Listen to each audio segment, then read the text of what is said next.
Hello, gentlemen. So now we are in Chapter 2, Delivering Your Message. This chapter will challenge you to develop natural and confident body language and vocal qualities.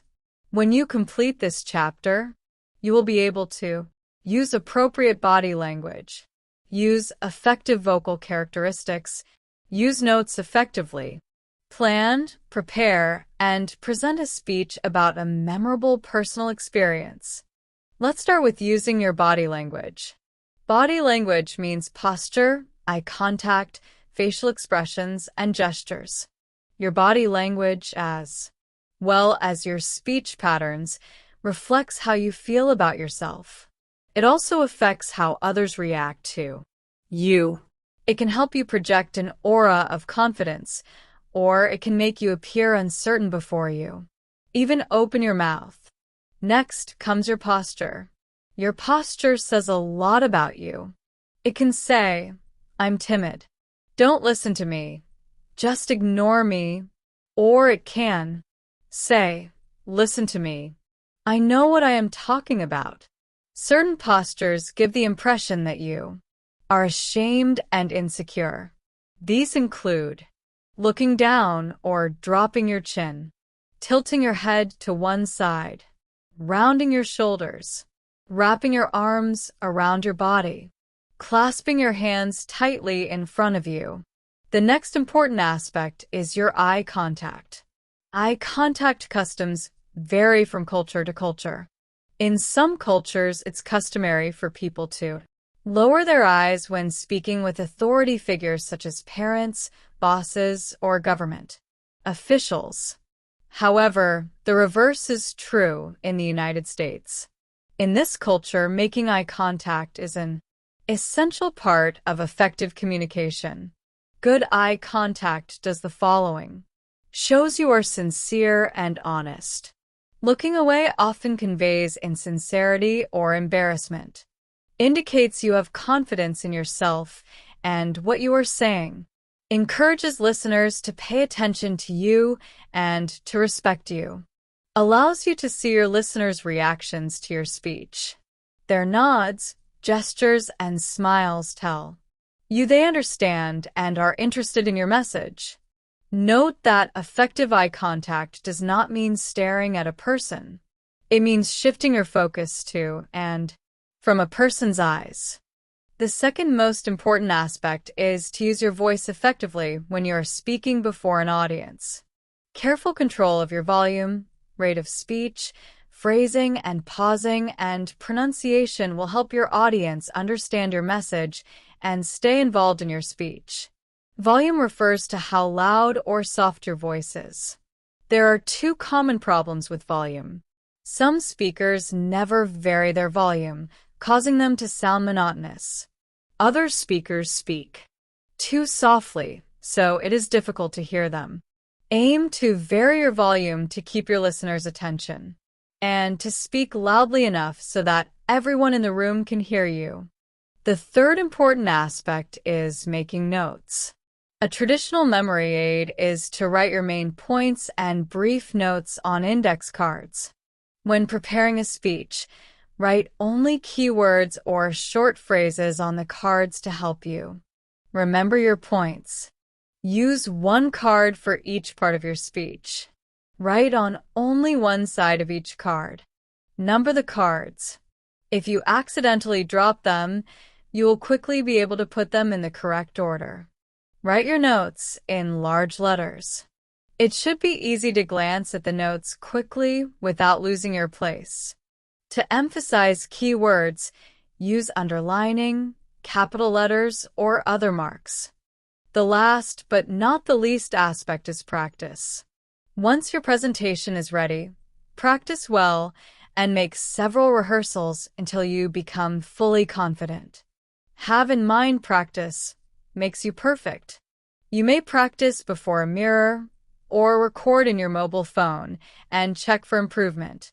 Always bear in mind a well-prepared speech is half done. Now, let's watch a model presentation about an exceptional experience. Imagine arriving in a bustling new city where every street and building is unfamiliar. This was my experience, stepping into a place where I knew no one and nothing. Guess the city. It's London, the world's favourite tourist destination. This happened last vacation when my dad took us for a week-long tour to the UK. The very next day after arrival, my whole family was sleeping up till noon, being tired from the long flight from Dammam to London. The hotel we stayed was around 2 kilometres from the City of London. When I was watching the city through the window, I found the famous hip-hop bus passing by. I decided to explore the city alone, and so left the hotel and took a ticket and joined the others in the bus. First, we visited Madame Tussauds, the museum with wax models. After that, we reached the popular attraction, the London Eye. It was here I got lost. I missed the bus and was all alone near the London Eye. Suddenly, my heart was filled with fear and panic. Very soon, the feeling of being lost was overwhelming. The city seemed like a maze, with its busy streets and towering skyscrapers. But as I wandered, I began to see the beauty in the chaos. Each turn led to a new discovery, a hidden cafe, a vibrant market, a serene park. Being lost in a new city taught me the value of exploration and curiosity. Unfortunately, my mobile was out of power. It pushed me out of my comfort zone and forced me to engage with the surroundings in ways I had never had before. I learned to navigate using landmarks. I asked for directions and learned to appreciate the kindness of strangers. Finally, the name of the hotel flashed in my mind. A kind woman took me to the hotel in her bicycle. This experience also taught me resilience. There were moments of frustration and doubt, but each challenge was an opportunity to grow and adapt. I realized that being lost is not about the destination, but about the journey and the lessons learned along the way. In the end, being lost in a new city was a transformative experience. It reminded me that sometimes we need to lose our way to find ourselves. It's in these moments of uncertainty that we discover our true strength and potential. That's all, gentlemen. I hope you enjoyed my talk. Try this experiment when you visit a new city and face the challenge. If you have any questions, please don't hesitate to ask me. Thank you once again. Now comes the second one. My Journey to Freedom by Francisco. Listen to Francisco's model presentation. Pay attention to his organization and vocal characteristics. Do you think it's possible to have an experience that is dangerous, happy, sad, uncomfortable, and very scary at the same time? I had one, and I'll remember it for the rest of my life. 3 years ago, when I was 18, I escaped from Cuba with my 14-year-old brother, Jose. My father wanted us to live in a free country, get a good education, and have many opportunities. In Cuba, there was no hope for a good future. My father took me and Jose to the beach in the middle of the night and put us on a raft. Before we pushed off, he photographed the raft and said, "I will keep my fingers crossed that you will arrive safely."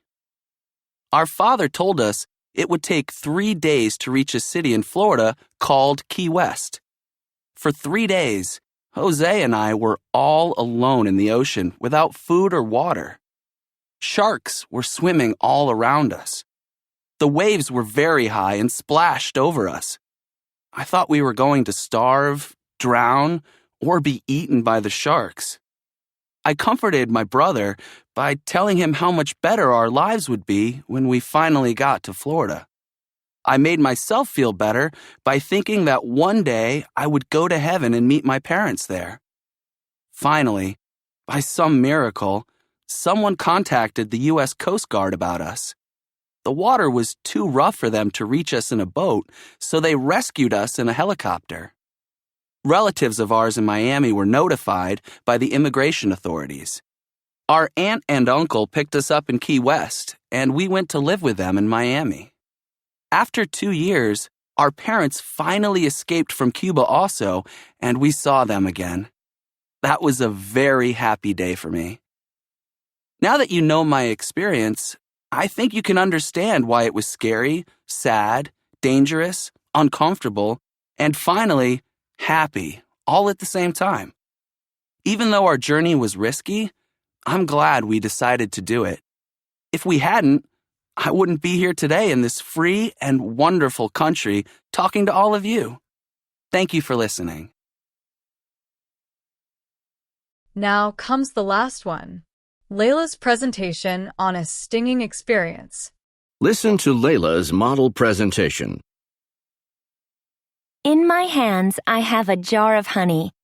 If you look closely, you can see part of the beehive in the jar. You are probably wondering why I brought a jar of honey to show you today. Every time I see honey, I am reminded of a stinging experience I had when I was in the 6th grade. As a child, I grew up on a farm not far from Kuala Lumpur, Malaysia. One warm summer day, my friend and I were walking home from school. We happened to see a beehive in a tree. We had just studied in school about bee colonies and how bees make honey. This was my big chance to show off to my mother and father what I had learned in school. It looked easy. I searched for a stick and found one about 2 meters long. I handed it to my friend and told her to sneak up to the tree and hit the hive with the stick.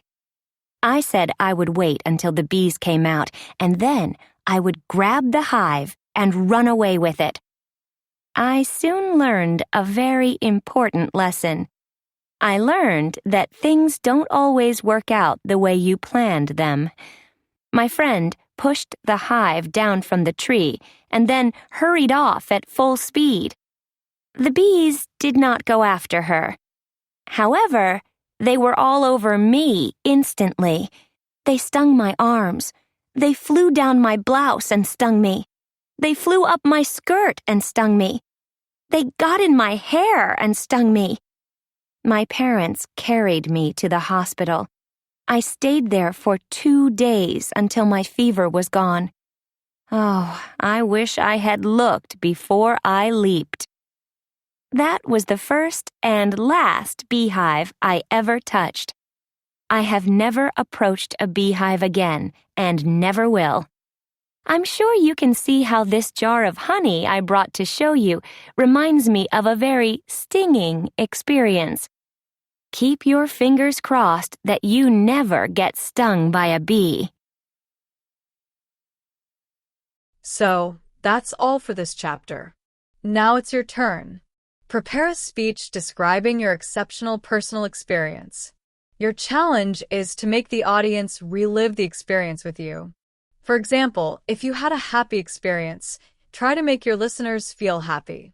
If you had a sad experience, try to make them feel sad. If you had a scary experience, try to make them feel afraid. If you had a funny experience, try to make them laugh. Strive to speak naturally and maintain eye contact with your listeners. You should not write out the speech and read it. Instead, you will write your main ideas on cards and consult them as you speak. Practice well, and all the best.